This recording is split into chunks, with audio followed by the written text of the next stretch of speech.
जय हिंद, जय भारत। मैं हूं आपका होस्ट भूपेश आसू और व्यू पॉइंट में आप सभी का स्वागत है।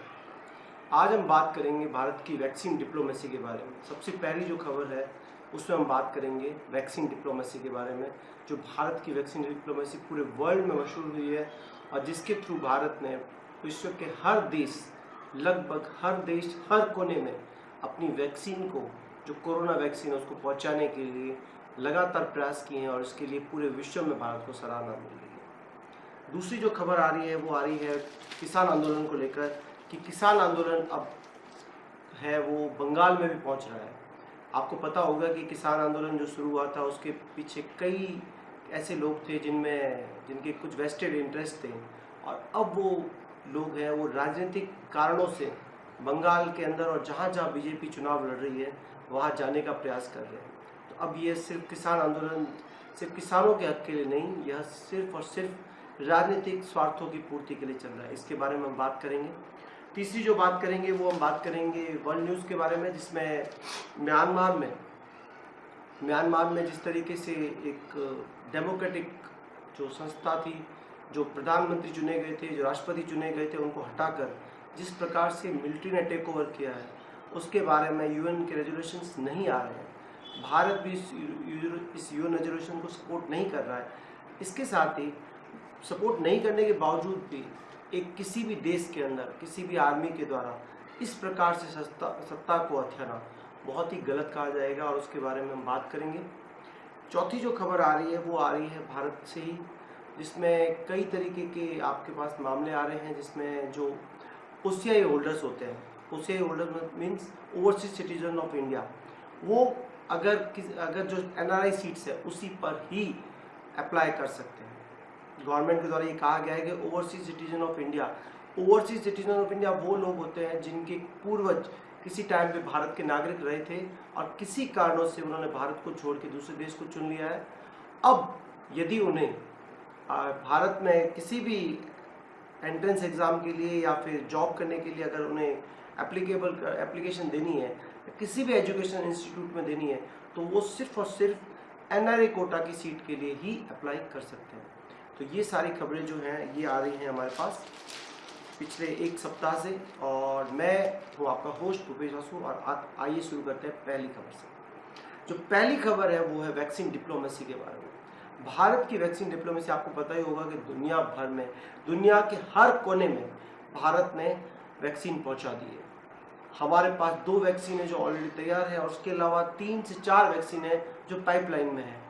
कोवैक्सीन और कोविशील्ड 2 वैक्सीन ऐसी हैं जो लगातार लिटरली सारे 3 फेज के ट्रायल जो है उन्होंने ऑलरेडी अप्रूव हो चुके हैं उनके, और उनका क्लिनिकल डेटा भी सर्च किया जा चुका है।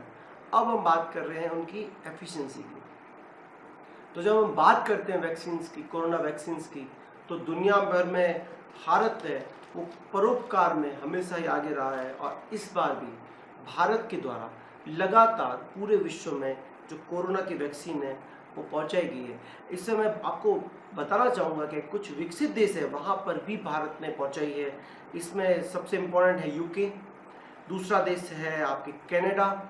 ये वो कंट्रीज़ है जिनको आप मानते हो कि ये बहुत बड़े कंट्रीज़ है जहाँ पे one of the best medical facilities है। इसके बाद भी भारत के द्वारा वहाँ पे वैक्सीन पहुँचाई गई है, और हमारे डिफरेंसेस हो सकते हैं, इसके बावजूद भी भारत ने लगातार पूरे विश्व में जो वैक्सीन है उनको पहुंचाने का कार्य किया है।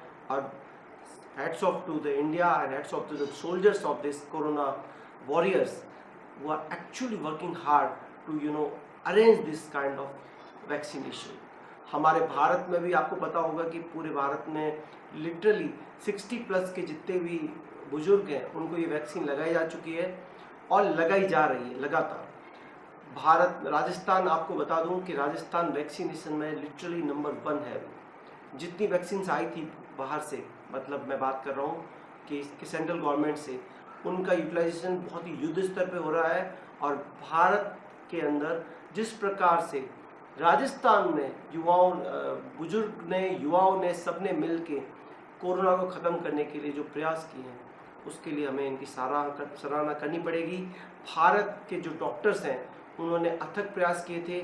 मैं खुद देख चुका हूँ उन्हें लाइवली कि जिस तरीके से वो इस तरीके से इसको डील कर रहे थे और जिस प्रकार से पीपीई सूट पहन के लगातार वो अपनी ड्यूटीज़ दे रहे थे, इसके लिए मेरी तरफ से उनको नमस्कार है और सलाम है उनको, जो लगातार अपनी ड्यूटी दे रहे हैं।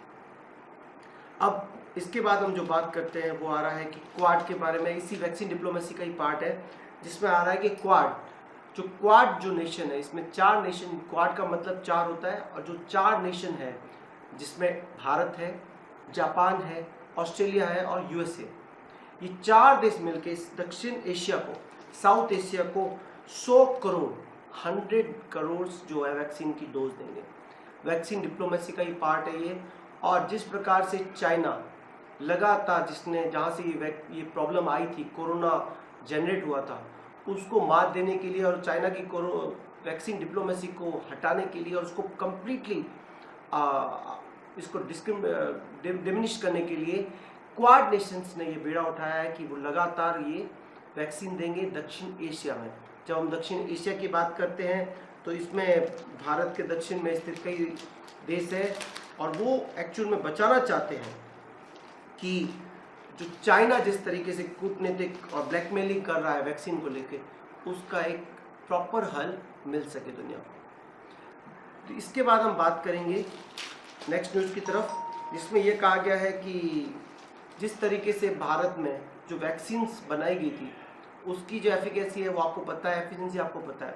इसी के साथ एक 3 और वैक्सीन्स थी जो यूएसए में बनाई गई थी, मॉडर्ना के द्वारा, सेकंड जो वैक्सीन थी वो फाइजर के द्वारा, और तीसरी जो वैक्सीन थी वो जॉनसन एंड जॉनसन के द्वारा। उनके एफिशिएंसी और एफिकेसी टेस्ट भी किए जा चुके हैं और लगातार उसके बारे में अपडेट आ रही है। हमें ये पता चला है कि जो जॉनसन एंड जॉनसन है उसकी जो एफिकेसी है वो 66% है।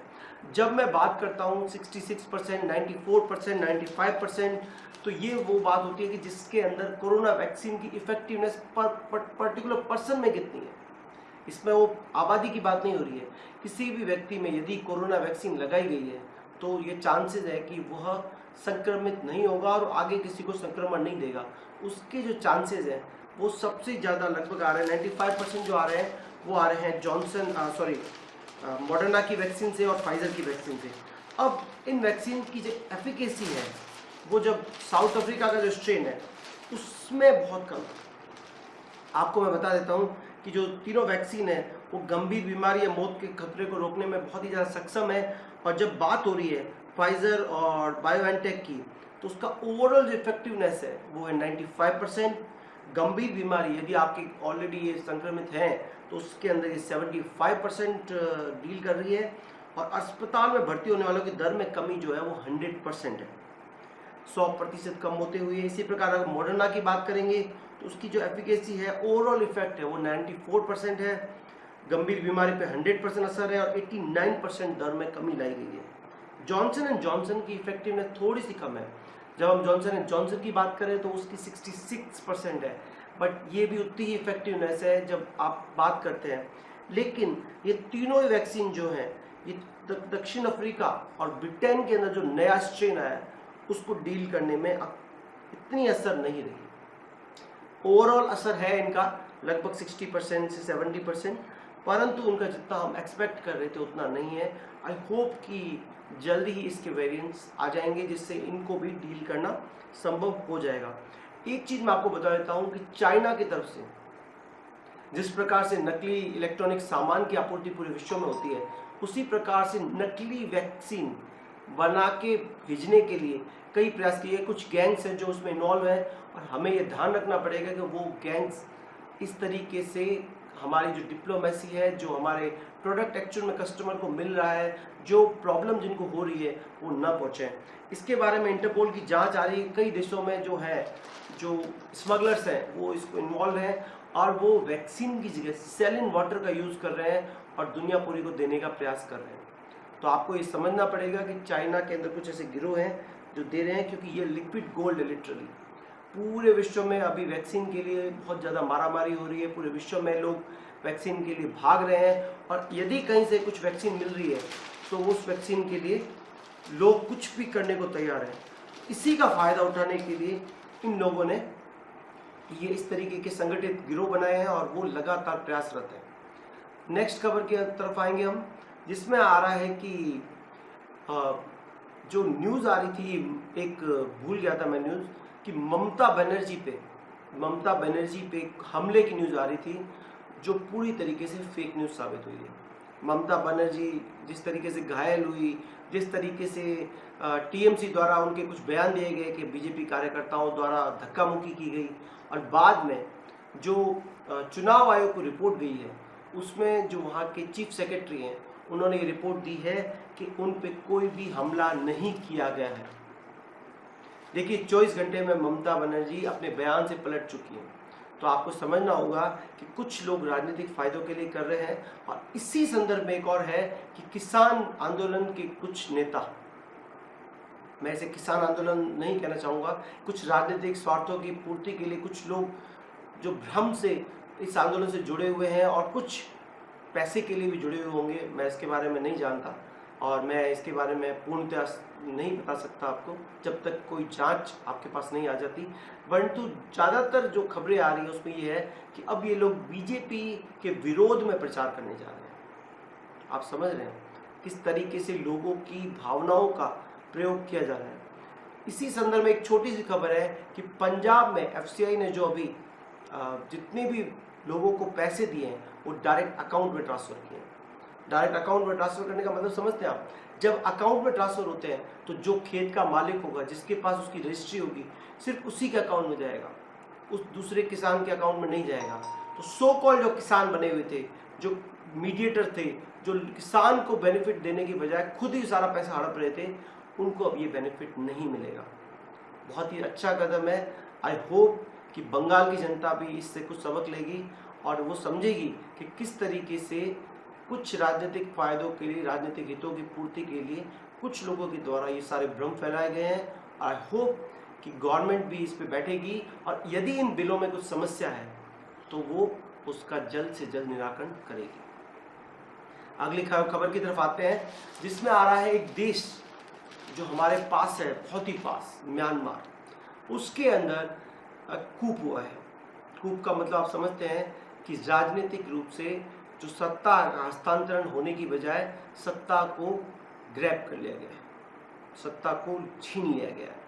जो जनतांत्रिक रूप से चुनी गई सरकार थी, आंग सान सू की, जो NLD national league for democracy से जीती थी और जिन्होंने लगातार इस सैनिक शासन के विरुद्ध लड़ाई लड़ी थी, पिछले कई वर्षों से लड़ाई लड़ी है और नोबेल शांति पुरस्कार भी जीता है, उनको नज़रबंद कर दिया गया है, उनको हटा दिया गया है और उनको कन्फिस्केटेड करके उनके घर पे बंद कर दिया गया है। कई लोग इसमें मान रहे हैं कि डेमोक्रेसी पे ये बहुत बड़ा खतरा है और इस तरीके से नहीं किया जाना चाहिए। आप क्या सोचते हैं इसके बारे में, प्लीज़ बताइए। और मैं आपको ये बताना चाहता हूँ कि जिस प्रकार से किसी भी जनरल को यह अधिकार नहीं है कि वो देश को, किसी भी देश को इस प्रकार से सत्ता को अपने हाथ में ले ले, क्योंकि लोकतांत्रिक मूल्य हैं वो सबसे बड़े होते हैं और उनका सम्मान किया जाना चाहिए। भारत में हम बहुत ही ये फॉर्चुनेट है कि हमारी आर्मी जो है वो लोकतांत्रिक सरकार का हमेशा सपोर्ट करती रही है और लोकतांत्रिक सरकारों के आदेश का पूरी तरीके से पालना करती रही है। जो लास्ट न्यूज़ आ रही है इस संदर्भ में, वो आ रही है कि OCI होल्डर्स को, OCI कार्ड होल्डर्स जो है, overseas citizen of India card holder हैं, इनको जो सीट्स, इनके लिए जो एजुकेशन क्वालिफिकेशन, जो एजुकेशन इंस्टीट्यूशंस हैं, उसकी जो सीट्स हैं वो सिर्फ NRI कोटे में ही अप्लाई कर सकते हैं, दूसरे किसी कोटा में अप्लाई नहीं कर सकते हैं। यह MHA के द्वारा, मिनिस्ट्री ऑफ होम अफेयर्स के द्वारा सूचना दी गई है कि उन्होंने कहा है कि they can lay claim to the seats based on all India entrance exams which are actually the part of NRI quota, non-residential Indian quota. So if they are part of those seats, they can apply over there, not other way around. यह news आ रही है जो आ रही है आपके the Hindu में, पिछले सप्ताह आई थी। कुछ और न्यूज़ है डिफेंस से जुड़ी हुई, उसके लिए मैं अलग वीडियो बना रहा हूँ। प्लीज़ सब्सक्राइब कीजिए मेरा चैनल व्यू पॉइंट।